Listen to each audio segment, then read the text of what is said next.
Hello all, what is up? It is that time again. CIG takes some time off every quarter from releasing their weekly shows about the progress going on with Star Citizen in development, and winter is especially hard because there's just nothing that happens from like late December to late January. But we're back.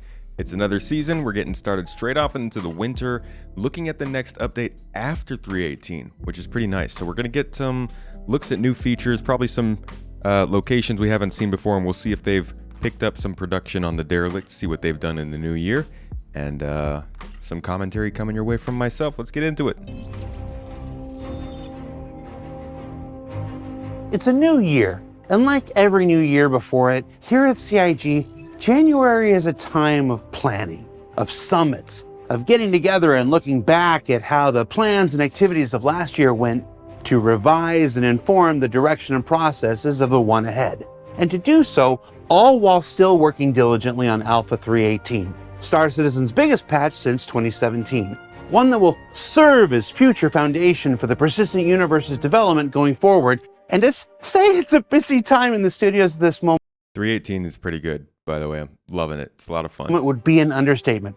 But it's also an opportunity for ISC to stretch its legs a bit like we always do. Maybe try a few new things here and there to take advantage of the first real big series of internal gatherings we've been able to have since the pandemic began, and continue to look at as many aspects of video game development as we can, while always doing our best to not get in the way of that very same development. And I'm sure the editors will tell me that was my longest single run-on sentence in ISC history. I love them. We have a lot of them in a lot of run-on sentences in the letter from the chairman.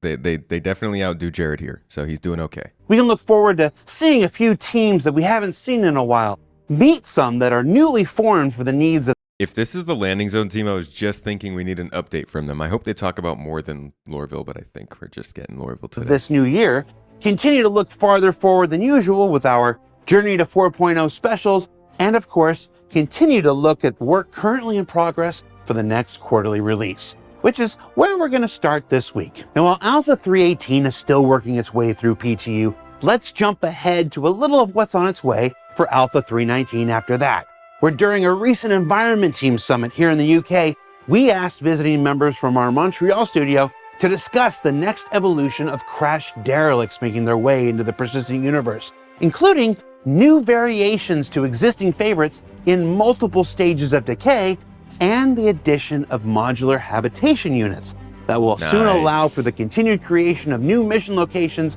from the tiniest of barracks to the most impressive of shantytowns. All right, things I want to look out for here. One, more modularity in these wrecks than we saw with the Mercury Star Runner and 600i. Those look really handmade, and I'm worried those wouldn't be super scalable at other places. Maybe they are, I don't know, but I'm looking for it in these. Two, maybe a little bit of a step up into what they're providing there. So normally we just get some FPS AI and nothing really special. I want to see more involved there. Maybe some harvestables, maybe some story elements, something else.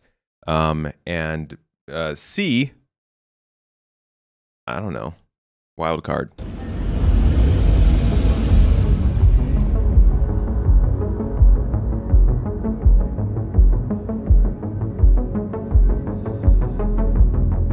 Derelicts are important because it's adding content, enriching the experience for the player. It's like telling a story as well as the actual piece of a derelict that's there. The Derelicts who are in the game right now are super nice. I'm super happy about them. We have really nice shapes. We can really feel the scale. When we walk, we can see how big they are. They're impressive. I will say, even though, like I said, they don't feel super modular, the 600i and MSR, the stuff around it does, and it's all really, really beautiful. So that kind of stuff I'm super happy about. Ships maybe are more handmade, but like the buildings and stuff look really good. From a distance, the rustic feel, the abandonedness, these big, enormous, impressive shapes and silhouettes that you get to explore. Having all the vegetation growing up on them bring really a second life, and it's super interesting to see that bring kind of adventure side of all those things, a mysterious side. Indiana Jones kind of style, this exploring, discovering. There's a variety for players like to experience, to go back, revisit, and enjoy the derelict.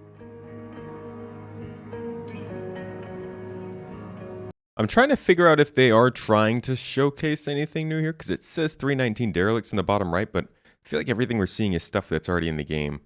It might have just slapped that label across the whole episode, and they're ramping up. I think we can improve the speed to create those, because they are really big location. We need to have a lot of artists working on those, because it's really a huge amount of work to work on those, and we want to create 100 of them everywhere on different planets and moons. Adding more of the, like, because we have like OCs, so like dressing them up immediately instead of hand placing all the rocks, the foliage, and all the like visual elements separately by hand. We should make actually like nicer modules that are already like pre-assembled, and like most of the stuff is already contained in it. So that way we can like deploy it, spend a bit more time on detailing, just an extra pass, an extra level of depth to the art. It's interesting to see all this stuff at a later stage than we used to see it when they were building Rastar and just building out the colonial outpost stuff, and see where it's come in the last couple of years. What I like the most on the new ship we create a deeper story about those crash sites. With the Star Runner crashing on the planet and having the 600i just crashing on the mountain just by, we can just think about maybe they got a fight on the sky and they get hit and the boat get crashed just by themselves. I feel like I'm still seeing a lot of 318 stuff here. We really set out to add different variations of age to our ships. So we have like There's some of that modularity I was talking the about. freshly crashed ships, the older ones that the planet overgrown over, and we have. So it's not the location of the 600i, it's the fact that it is already made into this that's what they're talking about. It's like the derelict pass of a ship. They used to talk about this being in the ship pipeline. Seems like that's kind of, they do it for each ship when they included it in a derelict location, and then maybe then they can apply it to other crash sites. But you know, I'm putting words in their mouth. We'll see what they have to say about We it. have the very like derelicts as like just a skeleton of the ship that's remaining. Really just the frame of the actual ship that's just abandoned and rusted out.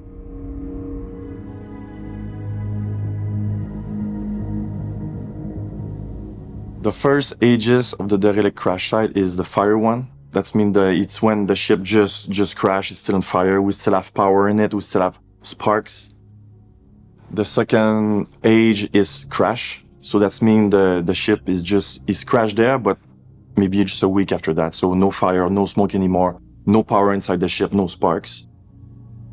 The third age is the biome. It's overgrown. It's when the biome just take its place back. We're going to have more sand on it. We have more dirt. We have grass. Going to have leaves and vine growing up on it.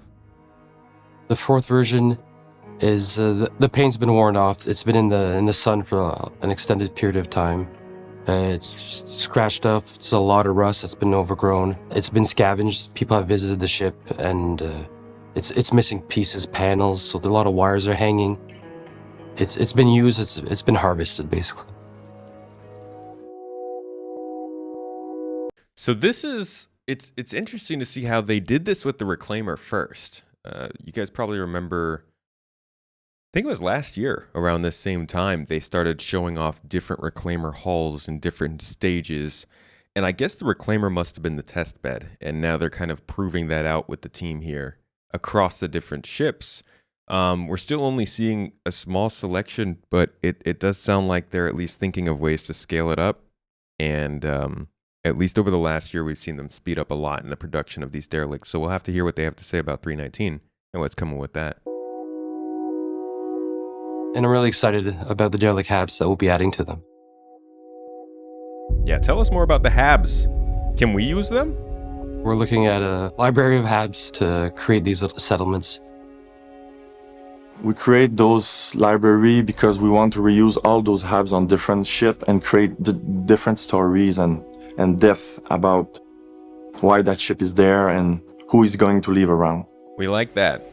Give us like We text have, like, files and stuff. Interiors, we have some that is just for like sheltering from the sun, from the harsh conditions of the planet. Let me eat the We have some that's foods. just for like for sleeping.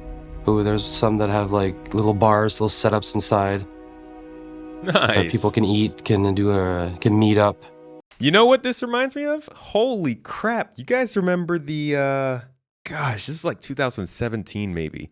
And they were showing the first work they were doing on Lorville and like the junkyard biomes. And they had like this little bar, this building, and it was like maybe 5 seconds of footage, 8 seconds of footage, but everybody pointed at it and they were like, this is sick. I want that. I want to be able to stop by here and get a mission or get a drink or just hang out. And 5 years later, 6 years later,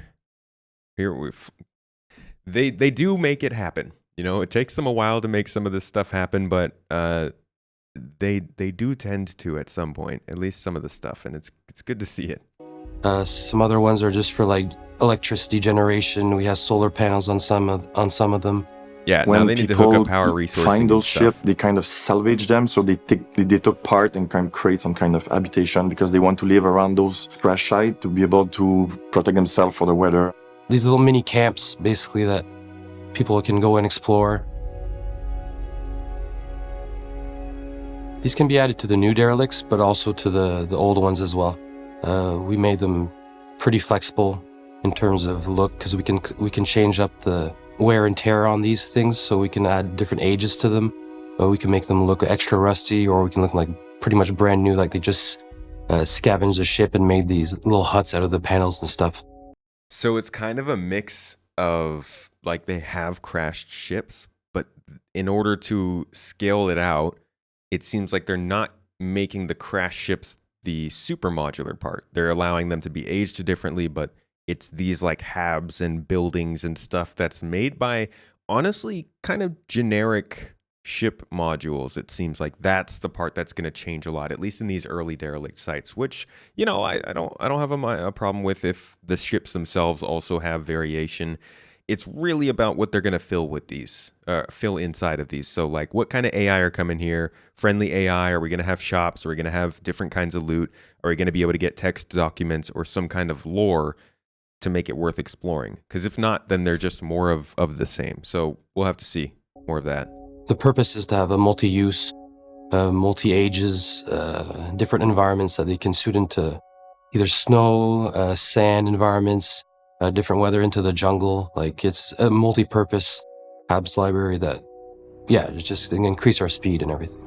We still don't really get to see much ice stuff. They've been fairly slow on the uptake on that when it comes to Microtech and her moons and a couple of the other moons in the game. So the idea was to finish our library in the last years. So now with the next mandate, with the next Derelict Crash, we'll be able to create all those shantytown everywhere on different planets. So that will bring more gameplay and more opportunity to the player to just go around and visit them. Okay, so it's mainly focused around the town aspect of it, not the ships, from what it seems.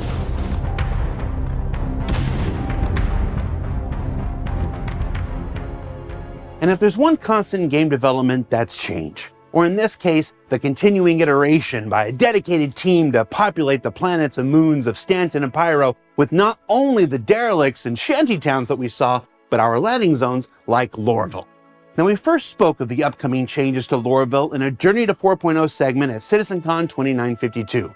But while we had the folks in town, we thought it'd be worth checking in on the team's progress while they were here. Progress that's, quite frankly, going so well, we're starting to think this new version of our oldest landing zone might just arrive a little sooner than expected. No freaking way, dude. Don't, Jared, don't do it, man. Don't try to tell us that it could come in 318. They should be careful. Since the last time we talked about Lorville 2.0, a lot of things have changed. It has evolved. It looks like a dirty Microtech in this shot, to be honest. About Lorville 2.0, a lot of things have Muddy tech. changed. It has evolved. The key element that changed is the detail that level looks cool, though. of all the elements. Wow, look at the trains. Okay, it has like it's got the sci-fi vibe. We'll see about the dystopia part. And I specifically like to mention the buildings. So there's details that really enhances the building believability. All the industrial outskirts really give the impression of a scale of the city. It will be iconic. Cool. I'm glad that it looks like it's already better formatted. Our materials are much more closer to a final look. Are we still using cranes? Are we still using cranes in 2953 to build buildings? What are we doing with our lives? We were going to a path of adding more tints and variety in color to the buildings and the surrounding structures, as well adding a lot of emissives throughout the city. And that gives like a good impression of the day and the night cycle. Ooh, that was sweet. I want to land on that hangar pad down there, please. The branding is very Hurston family centric. Like they're very brutalist in a way, and yeah, it will be iconic. The process of going from first pass into final, sometimes we have to break a bit of stuff because as we're finding out the correct scale of the buildings, validate how it looks and how it works together, and realize certain things need to be aligned differently. You have to go into and remove some buildings or rearrange some neighborhoods to make them fit together in a more cohesive way. Talk about neighborhoods again. There's things beyond like the new buildings. There's new pathways, there's the trenches, there's some tunnels as well, going into like those pyramid shapes that comes from Eric's concept, and they really let you fly in there, huh? There's cranes, and they create an opportunity to fly under them, flowing from the outside of the city to the inside, and pipelines. And there's a way of finding your way into Lorville with all these things that we've added, and it has like a really fun structure, easy ways to find. Something they used to talk about was back entrances into the city if you didn't want to have to go through customs, and they talk about it in the lore. They've talked about it, I'm sure, in 10 for the Chairman and ISC, all the kinds of things back in the day. I'm wondering if they put that in here. Feels like he kind of was starting to say that. And I would really, really love if they did, because we know that's supposed to be a thing. It would be great to see that they're already fitting that into the city here, but maybe they will do it and not say it? I don't know. They might do that. I can see them doing that. Flowing from the outside of the city but to like, the listen inside to of what he pipelines. says here. And there's a way of finding your way into Lorville with all these things that we've added, and it has like a really fun structure, easy ways to find where you're at. Community challenge, find your We're back adding way into more landing Lorville. pads, especially on the building rooftops. They create opportunities for gameplay, for pickup missions, and for the future of building interiors as well, or just simple mission types of stuff to do on the rooftops. It's important to remember here, this is a landing zone dev. So this isn't the team that's making the gameplay in the landing zone. They are creating the city, and then other people are going to come in and make the content, the missions and stuff. So that's why he's not talking a ton about the specifics of what will be done in the city. He just had, him and his team had something they had to do. They did it. Now they're presenting it. And hopefully they're also working along with some of the content teams to make it come with missions. But we haven't heard about anything like that today yet. The city is quite expanded, so it's extending much further in terms of like the industrial areas that we're adding to the outreach of the city, the outskirts. They feel like they have a purpose. They have like quarries, they have like the pipelines, they have like industry or manufacturing. They lead up to the city. It feels functional. There's like smokestacks, activity going on with cranes, and it makes like a fun layout. Oh, I always love these shots they do. Experimented with moving L19 or the CBD or the spaceport in relationship to each other. In the end, we barely moved them. We only moved like the spaceport slightly, like a few hundred meters. That's not a lot in the whole scale of the city. What you'll see from the vistas from those places is going to be really a big positive change, I think. And it's still something we're tweaking and working on because we really want to make those work like key shots, basically, for those vistas. Travel through the Interesting. city is not changing other than the fact that the transit to the gates will be a bit extended, but the view from the transit will be a lot different in a good way, less repeated. You feel more like you're in a real city, and we'll take like a special care along like the path They didn't redo the trains. of the train.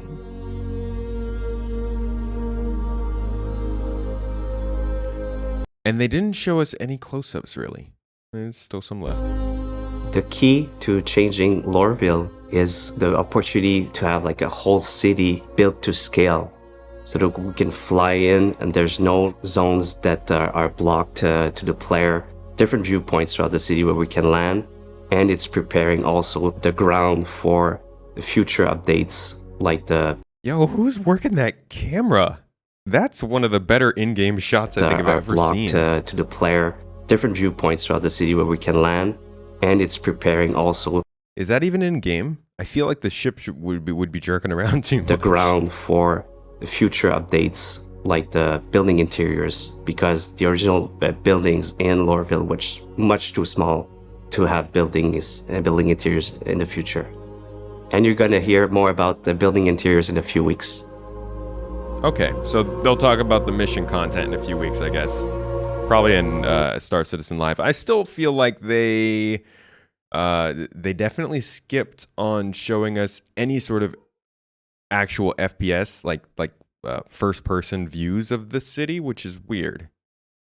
I'm not sure what to make of that. I wonder if it's just because that's not finished yet. There's still maybe gray box on that, or they just didn't update it, which would be stranger. But they didn't show us anything about the neighborhoods or the new transit. A lot of the new cities that come out have kind of like these back alleys and doorways and like power terminals and stuff that we know will be future content. I expected them to kind of show us that as well.